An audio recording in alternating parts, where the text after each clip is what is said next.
আজ চলে এসেছি একটা ডেজার্ট আইটেম নিয়ে। নমস্কার বন্ধুরা, বাঙালির খাওয়া দাওয়ায় আরেকটি পর্বে সকল দর্শক বন্ধুকে স্বাগত জানাচ্ছি।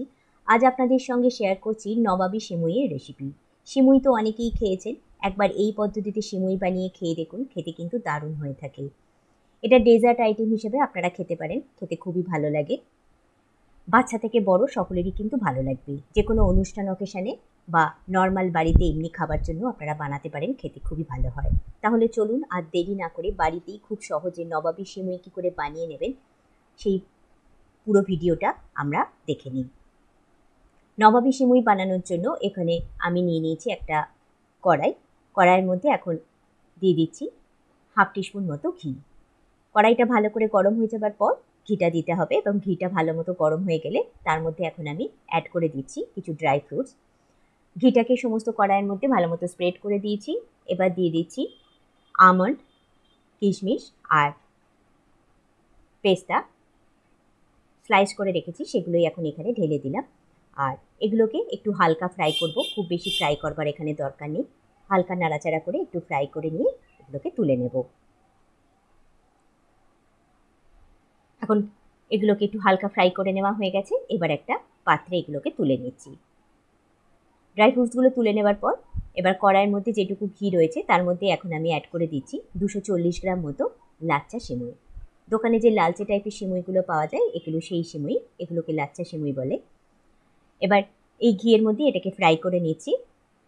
আর একটু ঘিটা কম লাগছিল বলে আরও 1/2 টিস্পুন মতো ঘি আমি এখানে অ্যাড করে দিলাম এবং এই ঘিয়ের মধ্যে পুরো সিমুইটাকে আমরা এখন নেড়ে চেড়ে ভালো করে ফ্রাই করে নেব।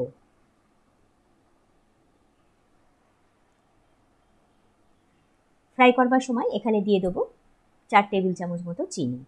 চিনিটা দিয়েও ভালো করে মিশিয়ে নিচ্ছি সিমুইয়ের সঙ্গে, দিয়ে কিছুক্ষণ ফ্রাই করে নিচ্ছি।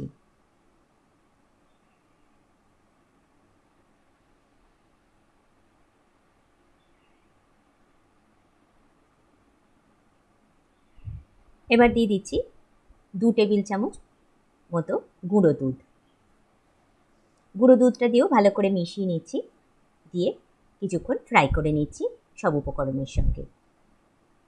দেখুন সব কিছুর সঙ্গে এটাকে কিছুক্ষণ ফ্রাই করে নেওয়া হয়েছে, কিন্তু এই চিনি বা গুঁড়ো দুধ কোনোটাই কিন্তু একদম মিশে গুলে যাবে না, এগুলো কিন্তু এইরকমই দানা দানা হয়ে থাকবে। আর যেহেতু এই সিমুইটা একটু ড্রাই অবস্থায় থাকবে, তাই এটা যখন মুখে পড়বে তখন কিন্তু খেতে বেশ ভালো লাগবে। তাই এরকম দানা দানা হয়ে আছে বলে ভয় পাবার কিন্তু কিছু কারণ নেই। এবার এগুলোকে আমাদের ফ্রাই করে নেওয়া হয়ে গেছে। এবার এটাকে কড়াই থেকে নামিয়ে নিচ্ছি। নামিয়ে নেবার পর ওই কড়াইতেই আমি দিয়ে দিচ্ছি 1/2 লিটার মতো লিকুইড দুধ। আমি এখানে নর্মাল মিল্ক ব্যবহার করছি, আপনারা চাইলে ক্রিম মিল্কও ব্যবহার করতে পারেন। আমি যেহেতু একটু গুঁড়ো দুধ এখানে অ্যাড করব, সেই জন্য আমি নর্মাল মিল্ক ব্যবহার করেছি। সমস্ত দুধটা ঢেলে দেবার পর এবার দুধটাকে একটু হালকা গরম হতে দিচ্ছি। দুধটা যখন একটু হালকা গরম হয়ে আসবে তখন তার মধ্যে অ্যাড করে দেবো 3 টেবিল চামচ মতো গুঁড়ো দুধ। হালকা গরম দুধে গুঁড়ো দুধটা দিলে ভালো মতো মিশে যায়, তাই হালকা গরম দুধই আমি এখানে ব্যবহার করছি। গুঁড়ো দুধটা ভালো মতো মিশিয়ে নিয়েছি। এবার এটাকে একটু ঘন করে ফুটিয়ে নিতে হবে। আর এই ঘন করে ফোটানোর সময় এখানে আমরা অ্যাড করে দেব 2টো এলাচ আর একটা দারুচিনির টুকরো। সেটা দিয়ে মিশিয়ে নিচ্ছি আর কিছুক্ষণ ফুটতে দিচ্ছি। যখন দুধটা বেশ খানিকক্ষণ ফুটিয়ে নেওয়া হয়ে আসবে তখন এখানে অ্যাড করে দেবো 4 টেবিল চামচ মতো চিনি। এবার চিনিটা দিয়ে ভালো করে মিশিয়ে নিচ্ছি, দিয়ে এটাকে বেশ কিছুক্ষণ ঘন করে ফুটিয়ে নিচ্ছি।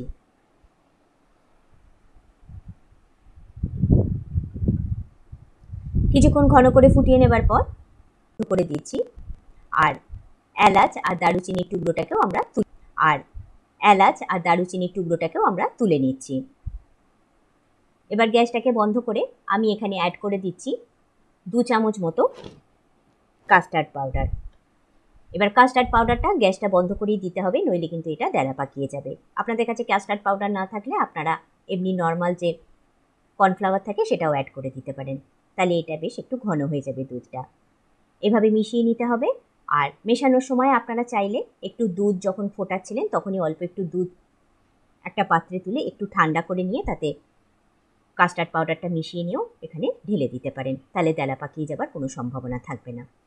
আমার কাস্টার্ড পাউডারটা ভালো মতো দুধের সঙ্গে মিশিয়ে নেওয়া হয়ে গেছে। এবার এটাকে আমি কয়েক মিনিট একটু ফুটিয়ে নেব লো টু মিডিয়াম ফ্লেমে, যাতে দুধটা বেশ একটু ঘন ক্রিমি টেক্সচার চলে আসে দুধটার মধ্যে, যাতে মালাইটা আমাদের পুরোপুরি রেডি হয়ে যায়।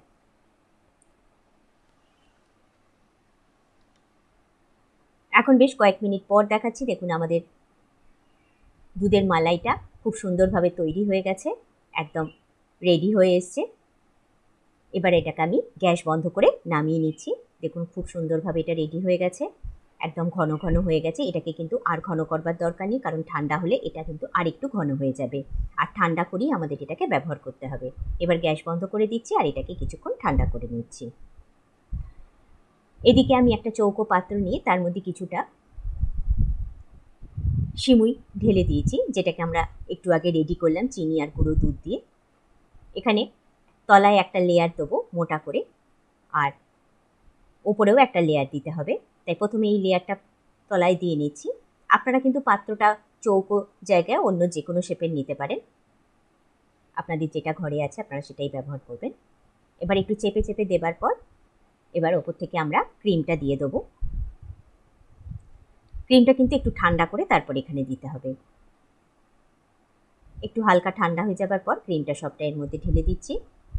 দেখুন সমস্ত ক্রিমটাকে এর মধ্যে ঢেলে দেওয়া হয়ে গেছে।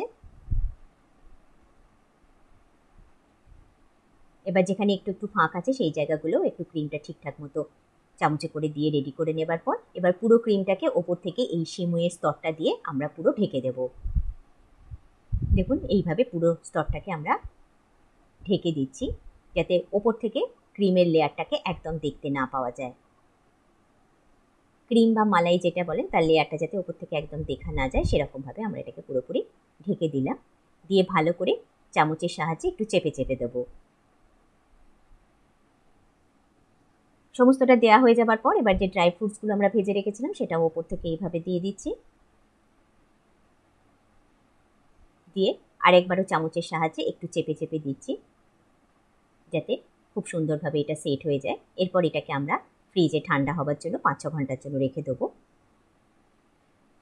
আর এর উপর একটা এসেন্সও একটু দিয়ে দিচ্ছি, কেওড়া জল সামান্য হাফ টিস্পুন মতো নিয়ে এইভাবে ওপর থেকে একটু চারপাশে ছড়িয়ে দিচ্ছি, যাতে এটা খাবার সময় বেশ সুন্দর একটা গন্ধ ছাড়ে। এবার এটাকে 4-5 ঘন্টা বা 5-6 ঘন্টার জন্য ফ্রিজে রাখছি। আমি এখন 4-5 ঘন্টা পর আপনাদের দেখাচ্ছি। দেখুন আমাদের ডেজার্টটা পুরোপুরি সেট হয়ে গেছে, আমাদের নবাবী সেমুই পুরোপুরি তৈরি। এবার এটাকে আমি একটু কেটে আপনাদের সার্ভ করে দেখাচ্ছি। দেখুন দেখতে কতটা সুন্দর হয়েছে। আর যখন এইভাবে তুলব তলা মাঝখান থেকে ক্রিম বা মালাইয়ের লেয়ারটা দেখা যাবে, খেতেও খুব সুন্দর লাগবে আর দেখতে তো দারুণ লাগে। দেখুন কতটা সুন্দর লাগছে, বাইরে থেকে ক্রিমটা এইভাবে বেরিয়ে পড়ছে। দেখুন দেখলেই কিন্তু জিভে জল এসে যাচ্ছে। তাহলে বন্ধুরা আজ আমার নবাবী সেমুইয়ের রেসিপি আপনাদের কেমন লাগলো আমাকে কিন্তু জানাতে ভুলবেন না। এই রকমভাবেই বাড়িতে আপনারা ডেজার্ট আইটেম বানিয়ে খান এবং অতিথি অভ্যাগতদেরও খায়ার। আজ তাহলে বিদায় নিচ্ছি, আবার দেখা হবে বাঙালির খাওয়া দাওয়ায় নতুন কোনো রেসিপির সাথে। যাবার আগে অনুরোধ রেখে যাচ্ছি, রেসিপিটি যদি ভালো লাগে অবশ্যই লাইক এবং শেয়ার করবেন। ভিডিওটা ইউটিউব থেকে দেখলে চ্যানেলটিকে সাবস্ক্রাইব করে পাশে থাকা বেল আইকনটা প্রেস করে রাখবেন। আর ফেসবুক থেকে দেখলে অবশ্যই পেজটিতে একটা লাইক দিয়ে ফলো করে নেবেন। সকলে সুস্থ থাকুন, ভালো থাকুন, আবার দেখা হবে বাঙালির খাওয়া দাওয়ায় নতুন কোনো রেসিপির সাথে। বাই।